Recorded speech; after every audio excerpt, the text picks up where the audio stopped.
the chairman of the CFTC, Rostin Behnam, has been very coy, I think, about really indicating where he stands on this issue. But he gave a very interesting interview recently on Bloomberg's podcast. And this did not get as much attention as I think it deserved. But he got a question about his views on the political gambling events contracts. And he gave an opinion. It was a very interesting and novel opinion, and one that I had never heard, which I think indicated a lot about why he's reluctant to open the door on political gambling.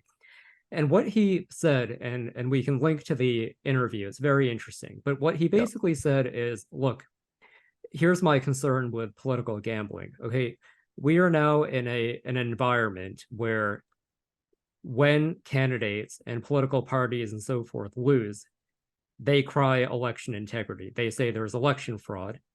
And so what he said is, imagine a situation where you have let's say, a Senate race or a congressional race, and the CFTC has told companies, go ahead, feel free, offer a betting line on this election, right? So now there's a company out there, let's say Predicted, whoever, they're offering a line on a Senate race.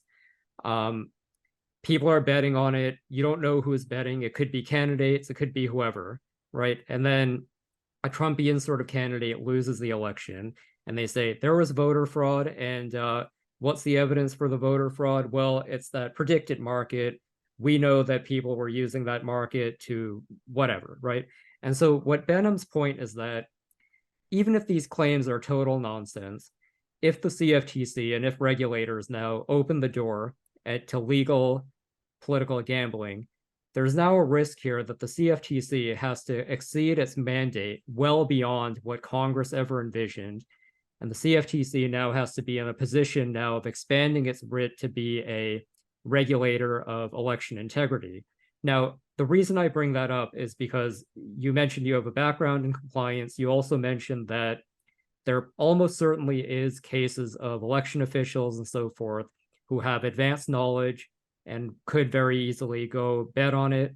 You're also saying that, to your knowledge, you're not aware of anyone really being prosecuted about this. It's a hard compliance, regulation, enforcement challenge.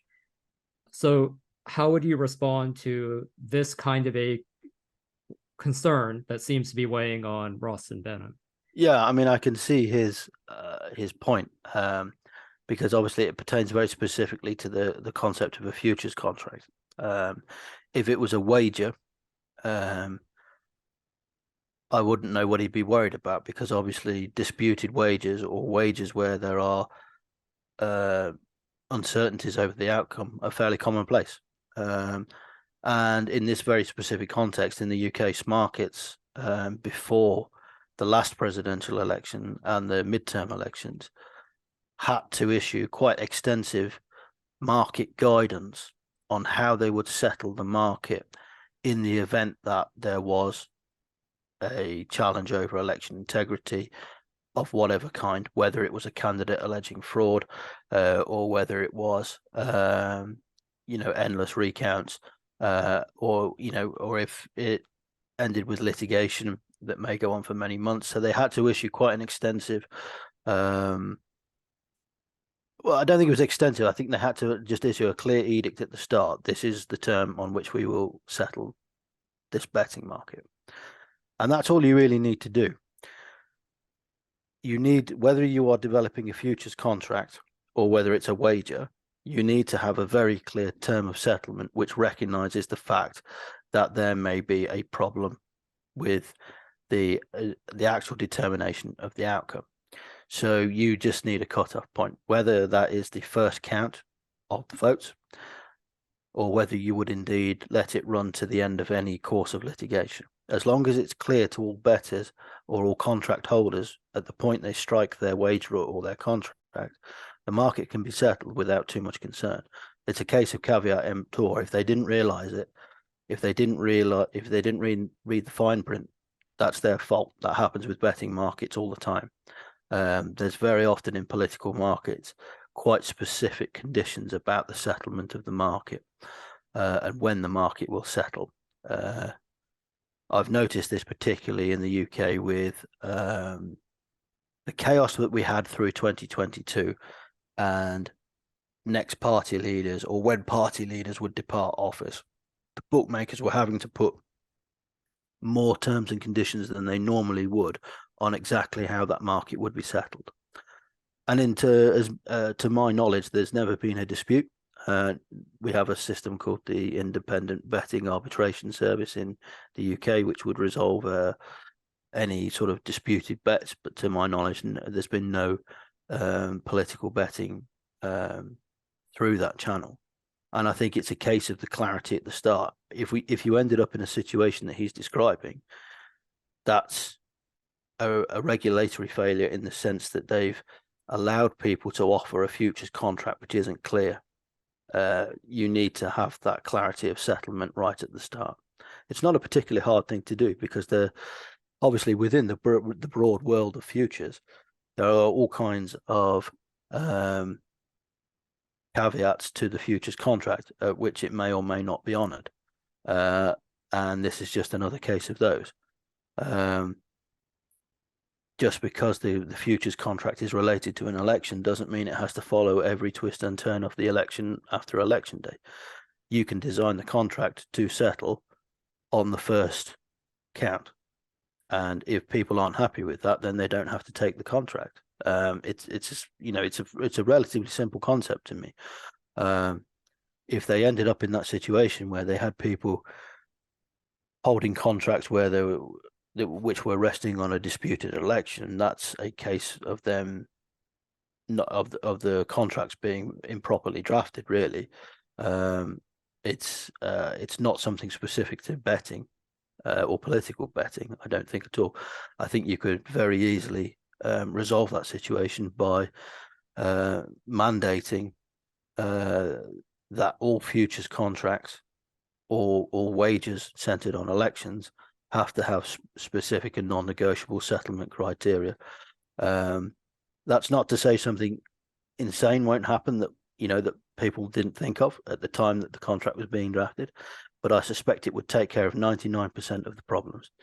And it's up to the bettor or the person investing in the future to very carefully read the fine print and understand how that contract will be settled and how that relates to the election itself, because it may not be the same thing. So in the UK, this is fairly common because we've had several years now of madness. And so bookmakers have had to protect themselves from disputed bets by being unusually specific about how they're going to specify betting markets, and also when. The when question is quite a big one as well for some of the markets. And it's just a case of the bookmakers laying down the law at the start. And for me, this is exactly the same thing. There is nothing particularly complicated about this. And even if you just look at wagers rather than futures, obviously disputed bets are there all the time. There's a lot of expertise in this. The one area I think you may have a point is,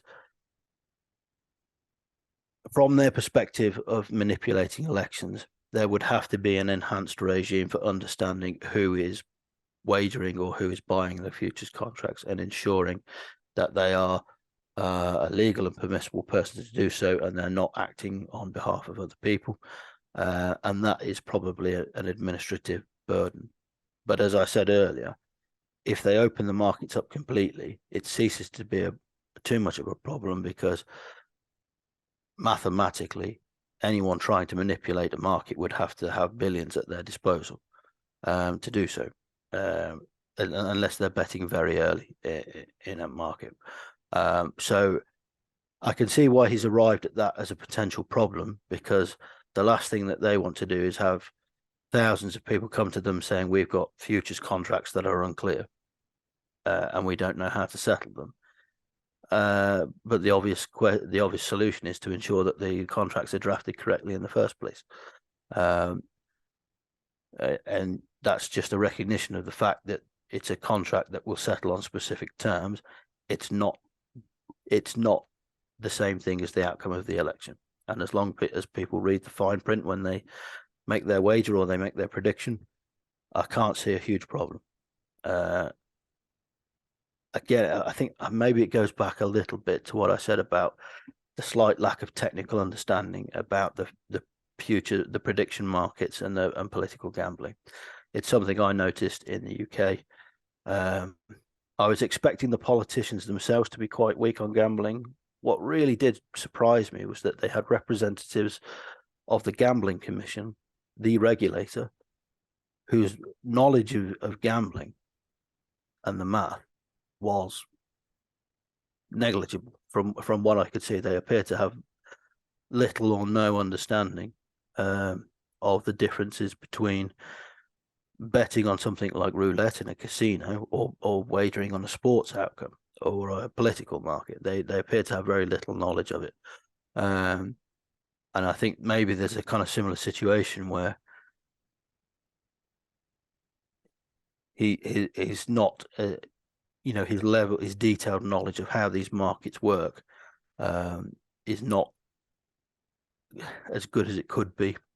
Not necessarily a failing on his part, because obviously political futures are a very, very small part of what that organization has to regulate. But it's a very niche part, and I think it needs that very specialist understanding of how people approach that market and what makes them make a bet or take a future, and how they tend to think about the information and their expectations as well in terms of how markets will be settled. But for me, it's not a particularly complicated question. As long as the contracts are clear, you can avoid 95, 99% of these potential conflicts. An election could go on with 2 years of litigation over the results, but there's no reason at all why a bet would have to be outstanding for that amount of time, as long as the conditions are clear at the start. I think I'm trying to remember, there was a bet I had last year, and there was a very, very long list of conditions under which the bet was going to be settled or not settled. And I remember taking a screenshot of it on my iPhone because it was something I hadn't really seen before for that level of detail for a political market. I'll have to look up what it is, but yeah, I don't think I can't see the technical problem.